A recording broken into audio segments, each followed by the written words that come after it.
Bonjour Rachel Kahn, Bonjour. Merci beaucoup de nous accueillir pour cet entretien autour de votre livre Racée.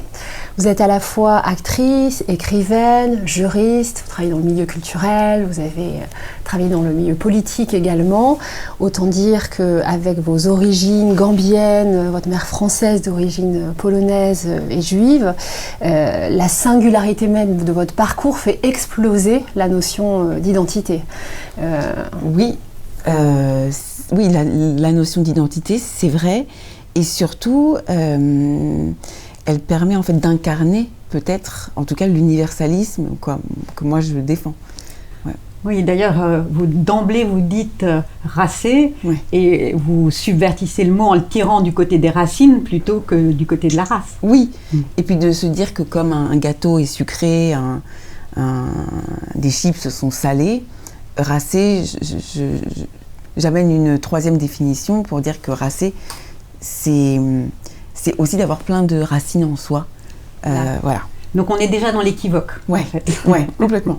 D'ailleurs, vous avez choisi un mot, enfin, vous jouez beaucoup sur les mots, on verra le plaisir que vous avez à jouer sur les mots, mais vous choisissez, donc plutôt que raciser, racer, vous choisissez la notion de mutation également. C'est un mot très important pour vous. Oui, c'est un mot important. Effectivement, de par mes origines, de par mes parents, où c'est vrai que depuis petite, d'avoir cette maman très blanche, polonaise, juive, ce papa très noir, africain, musulman, d'être dans ce multiple et d'être finalement dans une zone aussi très aimante avec ses parents comme ça mélangés. On ne se rend pas compte quand on est enfant en fait.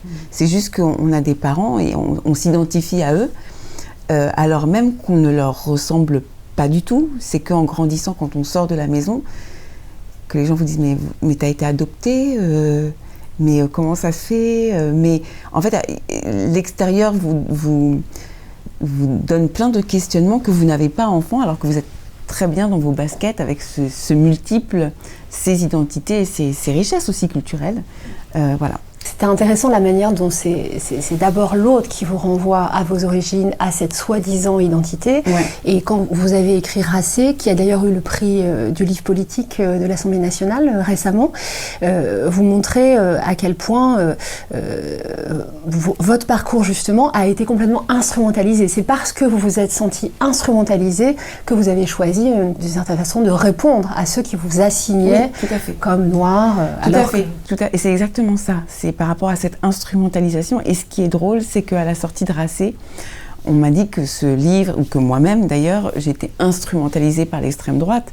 Sauf qu'en fait, c'est un livre de liberté, Racée. C'est un livre aussi d'imprévisibilité de nos êtres. Parce que, voilà, avec ce mélange-là, on est tous des imprévisibilités, à mon sens, de par nos origines. Et c'est vrai que mon parcours, avec cette diversité, parce que c'est un métissage aussi dans l'expérience du sport, de l'écriture, du jeu, de la politique. En fait, c'est au fond mes racines multiples qui m'ont été aussi apprises, qui m'ont permis de faire dans le multiple aussi.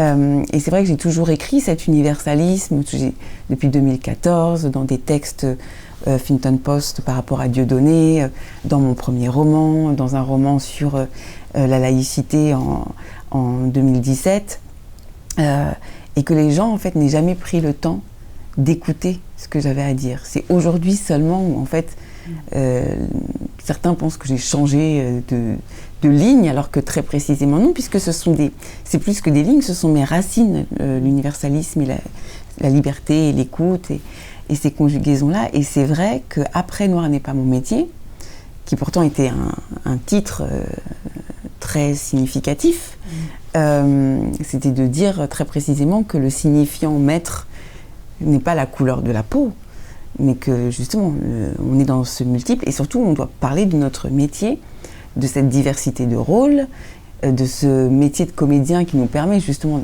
c'est une chance, d'expérimenter à la fois la boulangère, la psychanalyste, la mutation, exactement, profonde, la mutation profonde en se mettant dans la peau d'un autre ou d'une autre à chaque fois. Et c'était ça le livre. Et ce n'était pas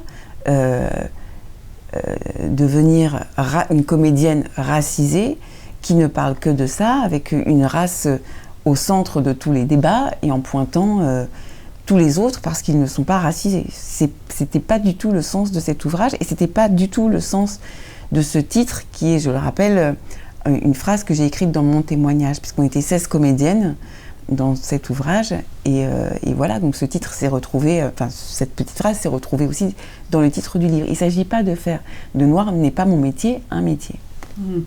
Et pour vous, il y a une urgence particulière à parler de ça. La question finalement, plutôt que on aurait pu penser vous venez de la gauche, vous vous battez contre le racisme et finalement vous visez des antiracistes identitaires. Est-ce que votre cible c'est pas plutôt l'extrême droite? C'est une question qu'on peut se poser. Non, mais c'est parce que précisément je viens de la gauche. Précisément parce que moi c'est ma formation en fait, c'était sur les droits de l'homme, droits fondamentaux. J'ai énormément travaillé sur le principe de non-discrimination, à la fois au niveau européen, international et français. Et c'est précisément parce que j'ai ce bagage-là que c'était un questionnement de la gauche, où j'énonce des problématiques, que j'aimerais bien justement que la gauche puisse se réapproprier son discours et sa ligne universaliste et laïque et tout ce qui s'ensuit, et de tolérance et d'ouverture. Alors même qu'à ce moment-là précis, on est dans les idéologies woke, qui sont des idéologies fermées, des idéologies de domination, et qui ont très précisément les mêmes ressorts que l'extrême droite. Et vous remarquerez que plus on parle des woke, de ces soi-disant antiracistes, qui pour moi sont racistes, qui nous scindent, qui nous coupent, qui nous déshumanisent. Racisé, en fait, c'est une déshumanisation de soi. C'est de dire que vous, en fait, vous êtes racisé parce qu'il n'y a que votre couleur de peau qui est importante. Et le reste, on s'en fout. Ce qui vous empêche d'exister aussi, on vous essentialise. Ça, c'est pas la gauche. Enfin, ça, c'est la droite. En fait, il arrive un moment où les anciens bourreaux et les anciennes victimes, ce qui se disent victimes, se conjuguent complètement et ne sont que dans la révérence à la souche unique. Et ça, c'est extrêmement dangereux. Et pour moi, ce ne sont pas du tout des antiracistes. Et c'est vrai qu'on les appelle dans les médias le nouvel antiracisme. Ce n'est pas vrai. C'est du racisme. Et c'est ce qui nous scinde et c'est ce qui rejoue la névrose ségrégationniste. Oui, c'est-à-dire que ce que vous dites aussi que je trouve très intéressant, c'est que tout ce discours victimaire est solidaire finalement il fait exister aussi les bourreaux. C'est-à-dire ça marche ensemble. Mais de toute façon, on a bien vu ces dernières années que plus on avait les identitaires et les indigénistes qui avaient le droit à la parole dans les médias et qui revendiquaient ces choses-là, la couleur des pansements, les machins, enfin des thèmes d'un autre temps, plus l'extrême droite était forte. Donc, soit vous luttez contre le racisme, vous êtes antiraciste et vous avez des résultats, mais là, c'est pas le cas. Là, les résultats sont à l'inverse de ce qui est énoncé, de la promesse, en fait, de ces antiracistes. Vous dites même qu'il y a une jouissance de la cause qui est de continuer à faire exister le conflit et la séparation plutôt d'essayer d'apaiser les choses. Tout à fait. En fait, c'est ça. En fait, dans ces combats-là, ce nouveau racisme, peut-être, ou ce racisme qui se drape de bien-pensance, en fait, il y a quelque chose de très immature, je trouve, de presque adolescent dans ces batailles-là, où on est dans c'est un peu à vaincre sans péril, on triomphe sans gloire. C'est-à-dire qu'en fait, la décolonisation, elle a déjà été faite par la génération de nos parents. On se fait croire qu'on est des décoloniaux. Je trouve ça totalement irrévérencieux des générations passées, de nos grands-parents, de nos arrière-grands-parents, de nos parents, qui étaient là, sur place pour la décolonisation et faire qu'elle se produise. Là, on a le sentiment qu'on a des personnes qui vraiment regrettent d'être nées au mauvais endroit, c'est-à-dire en France, et pas au bon moment, c'est-à-dire dans les années 90-2000, quoi. Elles auraient aimé vivre en Alabama dans les années 50, on a l'impression, pour jouer quelque chose. Mais finalement, le récit de la ségrégation est déjà là. Et il y a cette jouissance, ce confort presque, à se dire victime permanente. Ça se justifie aussi parce que le dogme empêche de travailler. Le dogme empêche de prendre des risques. c'est se réveiller un matin et en tant que noir, pointer du doigt l'État au nom du racisme systémique et dérouler un discours qui est déjà prépensé pour vous. Et vous n'avez pas besoin de... Et justement, vous avez parlé de l'Alabama, vous montrez bien dans Racé que... alors, Racé est composé de 2 parties, il y a les mots qui séparent et qui blessent, et ceux qui réparent. Peut-être on reviendra ensuite à ceux qui réparent, mais sur les mots qui blessent, il y a tous ces mots qu'on entend beaucoup aujourd'hui, et dont les jeunes et les moins jeunes d'ailleurs se saisissent beaucoup aussi, qui ont un effet pour pointer du doigt quand même la question de discrimination, qui sont effectives. Mais vous montrez comment dans les mots qui blessent, il y a une origine vraiment... avec la question des afro-descendants, l'intersectionnalité, tout ça c'est des mots qui viennent des États-Unis. Et c'est comme si, et après j'aurais une question d'ailleurs sur Chien Blanc, parce que vous citez beaucoup Gary, c'est comme s'il y avait quelque chose d'une importation d'une histoire préfabriquée qui colle pas tout à fait avec la nôtre. Enfin, quand vous parlez de choses plaquées. Tout à fait, puis c'est encore une fois le paradoxe où, au nom de la pensée décoloniale, on colonise nos esprits et on colonise notre pensée en important des choses qui viennent quand même d'un pays, enfin au niveau de l'intolérance et du racisme, enfin prendre exemple sur les États-Unis pour se dire antiraciste, c'est quand même complètement déplacé, quoi. Si on avait pris un pays hyper ouvert, hyper novateur, hyper tolérant, hyper mélangé aussi, je peux comprendre, mais là on prend le pire des pays, on prend le pays dans lequel les esclaves étaient sur le territoire et où il y avait des lois ségrégationnistes et qui courent encore, et aujourd'hui dans les séries qu'on a sur Netflix qui atteignent bien nos inconscients, on a encore des séries qui parlent de tout et n'importe quoi, avec toujours ces couples qui ne sont pas mélangés, ce qui n'est pas le cas en France, c'est-à-dire qu'on a vraiment les couples de noirs, les couples d'asiatiques, et en fait, les jeunes prennent l'habitude de ça, et prennent aussi l'habitude de ce langage américain, ce langage globalisé, au fond, parce que c'est du soft power qui vient et que l'on consomme comme ça. Et là, on a notre responsabilité, en fait. Et la gauche a sa responsabilité. C'est pour ça que je parle d'elle. Et vous faites un travail sur les mots d'ailleurs. Ouais. Afro-descendant, vous essayez de vraiment de le déconstruire. C'est un travail de déconstruction. Vous montrez qu'il y a une différence à faire entre la question de la déportation et la question de l'immigration. C'est pas la même chose. Et donc c'est un vrai travail de pédagogie aussi. Oui, tout à fait. Oui, puis en plus ça me faisait rire parce que c'est vrai que les décoloniaux, comme ils n'ont que le mot déconstruction à la bouche, ça me faisait rire de suivre leurs principes et de déconstruire en fait ces mots qui racontent n'importe quoi de nous, qui nous font mal. Et effectivement, sur afro-descendants, pour moi, c'est du révisionnisme en fait, pour certaines personnes, et qui tire à un avantage en fait de la victimisation. C'est parce que vous avez une couleur de peau. Cette couleur de peau-là raconterait un seul récit, ce qui est faux, puisque en fait beaucoup se disent afro-descendants, alors même que ce sont des gens comme moi qui sont issus de l'immigration et qui n'ont pas été déportés, donc ni aux Antilles ni aux États-Unis, et qui lorsqu'ils vont en Afrique retrouvent leur famille. C'est ça être afro-descendant. Il y a une distinction entre être afro-descendant et être enfant d'immigrés. Et même c'est nécessaire de faire cette distinction-là pour aussi reconnaître les traumas d'où on vient. Bien sûr. Bien sûr, et puis de ne pas se prendre pour une victime à tout bout de champ, si je peux m'exprimer ainsi. Mais je trouve que c'est très intéressant le travail de déconstruction que vous faites de la novlangue. Hein. Vous dites que les mots ne sont pas anodins, les mots blessent, il y a des mots qui charcutent. Voilà, c'est très fort les expressions que vous utilisez. Et c'est vrai que nous, en tant qu'analystes, on est très sensibles à cette question des mots.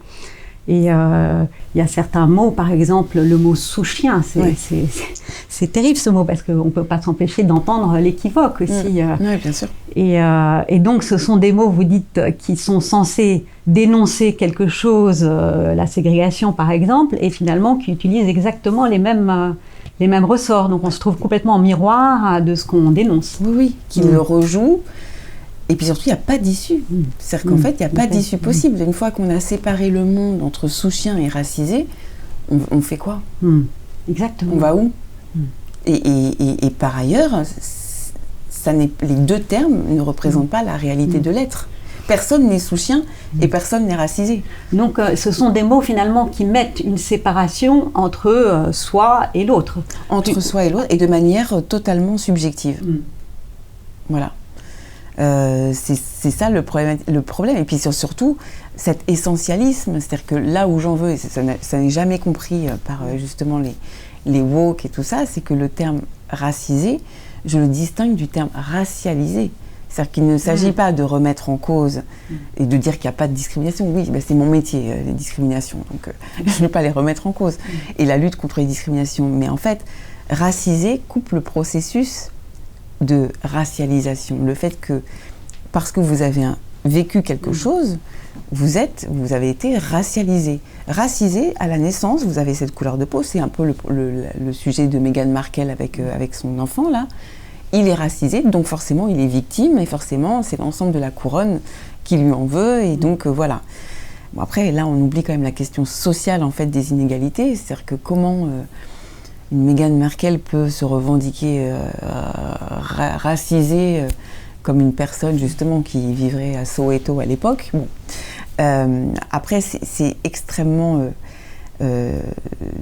dangereux, parce que même le terme racialisé, qui pourtant avait été trouvé par Colette Guillemin dans les années 70, je crois. Je ne comprends pas comment ils réapparaissent, alors même qu'il s'agirait de dire qu'une personne a été discriminée. Enfin, on a les mots. Oui, c'est-à-dire qu'il y a aussi vraiment une valeur de destruction, une valeur de jouissance de ces mots qu'on entend. Enfin, vraiment, c'est des mots, j'allais dire, qui sont plein d'une pulsion de destruction, une pulsion morbide. Une pulsion de mort. Ouais, complètement. Et c'est terrible, parce qu'aujourd'hui, où il faudrait justement, en période Covid, il faudrait vraiment être dans nos humanités plurielles, se serrer les coudes, agir de concert. Enfin, on a quand même le virus, lui, il ne prend pas en compte les sous-chiens, les racisés, il n'en a rien à foutre. Là, on est dans quelque chose de... Voilà. Donc, c'est quand même assez étonnant qu'on soit en 2021 et de remettre cette race au centre. Et moi, si j'ai écrit ce livre, c'est parce que je voulais, une fois pour toutes, parler de ces sujets-là.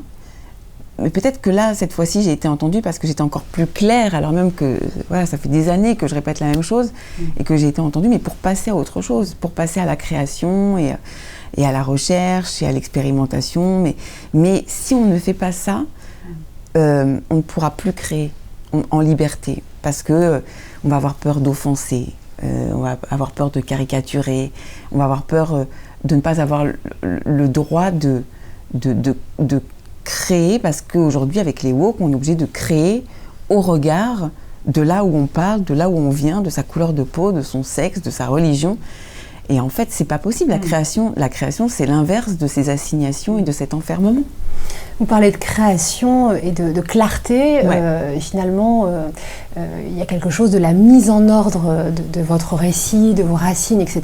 Et il y a un passage dans votre livre qui est très intéressant, où vous dites que vous êtes très embêté parce que vous avez des amis qui sont d'origine bretonne ou peu importe, qui disent « mais moi j'ai rien à raconter parce que ma famille elle est franco-française, etc. » Et vous trouvez ça, effectivement, c'est assez triste de considérer que du coup on n'a pas de racines, qu'on n'a pas d'histoire. Et il y a quelque chose dans la mise en forme de votre récit, de vos racines, qui s'oppose vraiment très précisément et puissamment à cette question de la réappropriation culturelle, qui serait au fond le discours pour tous, le discours collectif. Oui.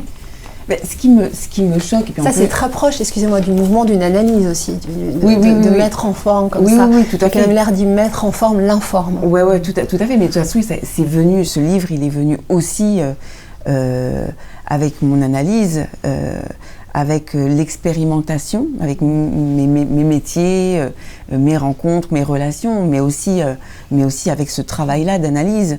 Je trouve ça tellement triste de penser qu'on n'a pas de récit, pas d'importance finalement, parce que certains woke ont décidé de gommer les identités au regard des couleurs de peau, au regard de sa région. Mais en tout cas, c'est là aussi, enfin moi je trouve que c'est là qu'on voit que l'intime, finalement votre travail d'analyse ou l'intime, ce que vous découvrez comme intimité en vous, est politique finalement, devient politique, parce que la séparation, avec ces mots que vous appelez les mots qui réparent, qui sont des mots, j'allais dire en creux, qui sont des mots de l'intimité, donc c'est intimité, silence, invisible, désir, créolisation. Donc vous dites que ce sont des mots qui célèbrent l'altérité en soi, donc la division finalement en soi, plutôt que de diviser entre soi et l'autre. Je trouve que c'est très fort, ça. Oui, alors c'est subjectif, hein. Moi c'est les mots qui me parlaient le plus. Oui, voilà, ces mots-là, c'est vous qui les inventez d'une certaine façon. Mais c'est vraiment, après je pense que c'est ça le travail aujourd'hui, c'est que au lieu d'aller au McDo pour se prendre un pack de mots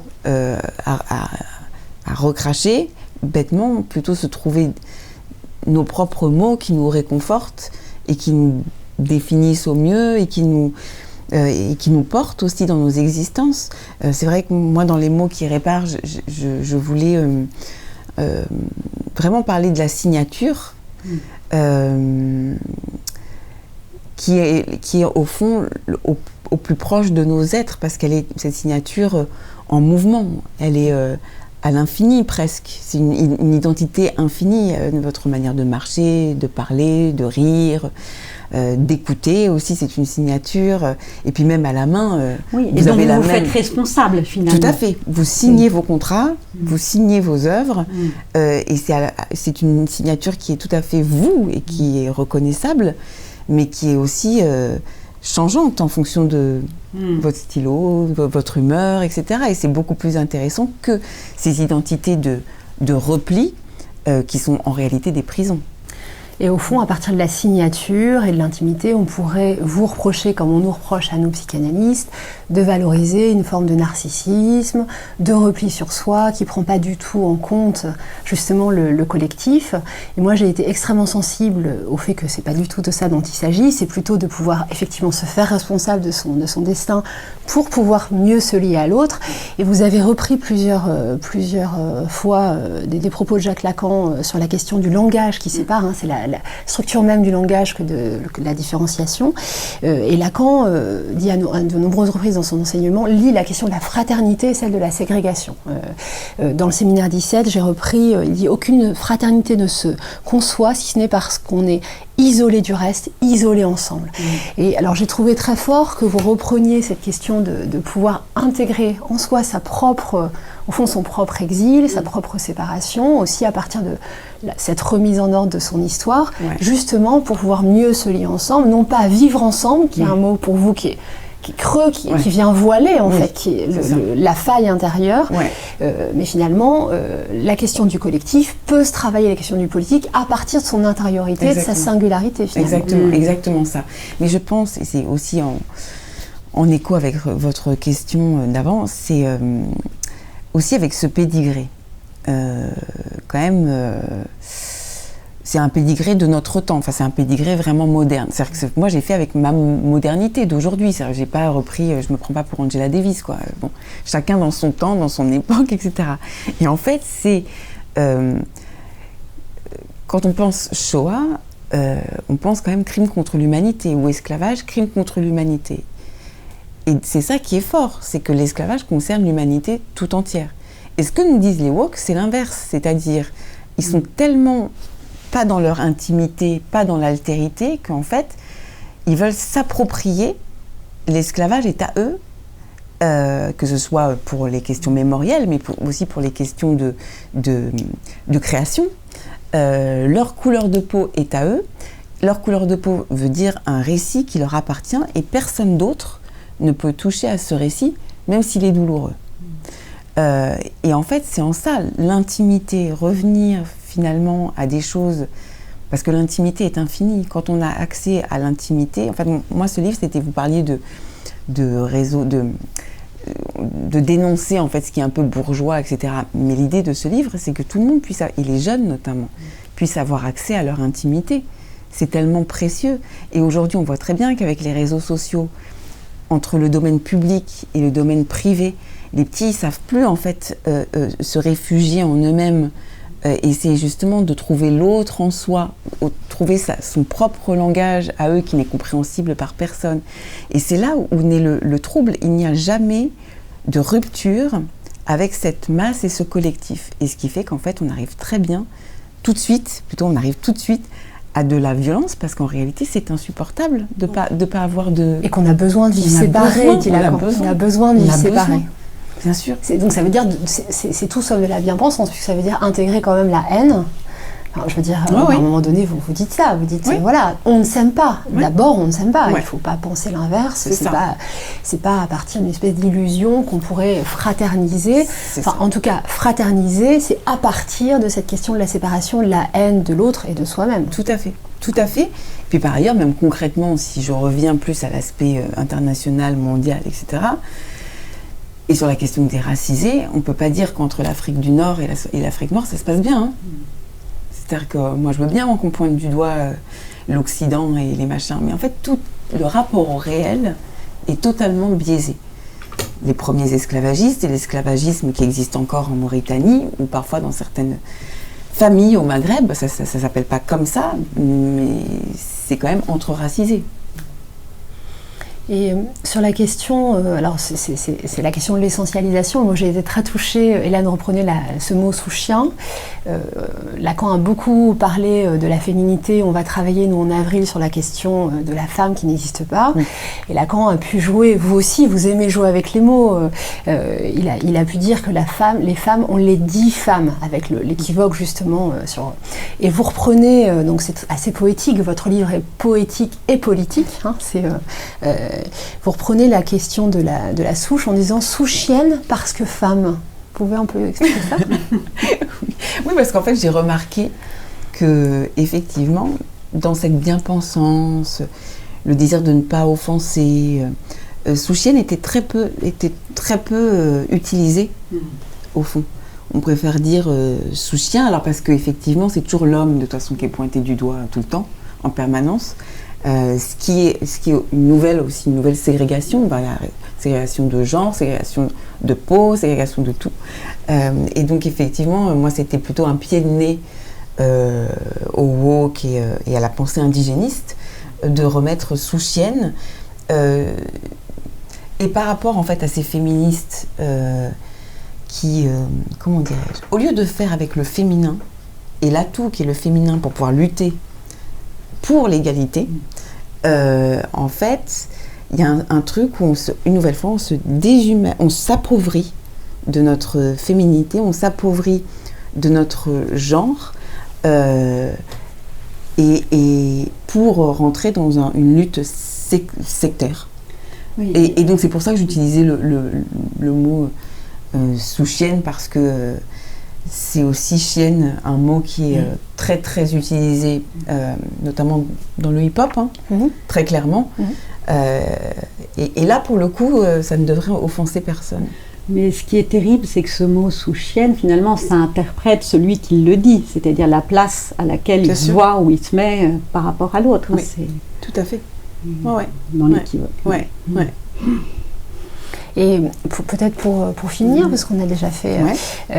j'ai été très sensible, vous parliez de pédigré, c'est un mot de Modiano. Pédigré, c'est un très beau récit de Modiano, justement, qui déconstruit. Tout pédigré, c'est assez ironique.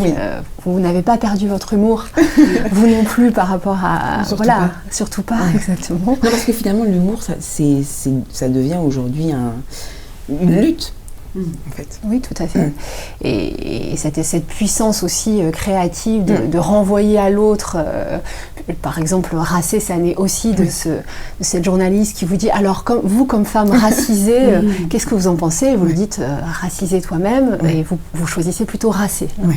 Il y a un autre auteur de littérature que vous citez beaucoup, qui échappait à toutes les identités figées, c'est Romain Gary.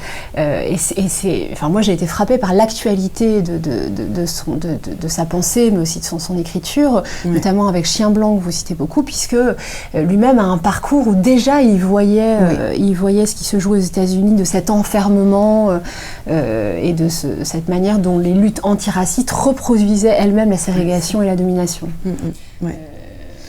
C'est vrai qu'après j'ai pris des auteurs avec moi. Et pour reprendre, c'est quand j'ai eu le prix du livre politique, en fait, j'ai dit que c'était un livre collectif parce qu'effectivement, il y a du Romain Gary, il y a du Glissant, Modiano, effectivement, c'était un clin d'œil parce que ma fille s'appelle Dora, et donc, alors c'est pas Dora de Freud, hein, mais c'était Dora Bruder, donc en fait, voilà, donc c'était des petits clins d'œil comme ça. Et puis j'ai fait avec mon intimité, l'air de rien, dans l'écriture. C'est-à-dire que pour le lecteur, il le voit pas, mais j'ai mis beaucoup de choses de moi dedans. Le truc, c'est qu'on a quand même des artistes, notamment Romain Gary, des artistes d'une nécessité, d'intérêt public, d'intérêt international aujourd'hui. Et c'est vrai que quand j'ai relu Chien blanc, mais aussi Gros câlin, qui parle beaucoup de solitude, qui parle de solitude.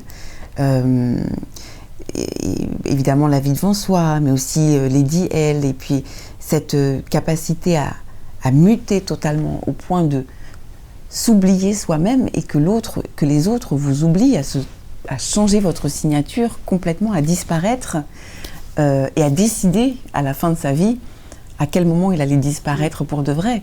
Je trouve ça, c'est une sacrée leçon de création, et c'est une leçon aussi de générosité à l'humanité.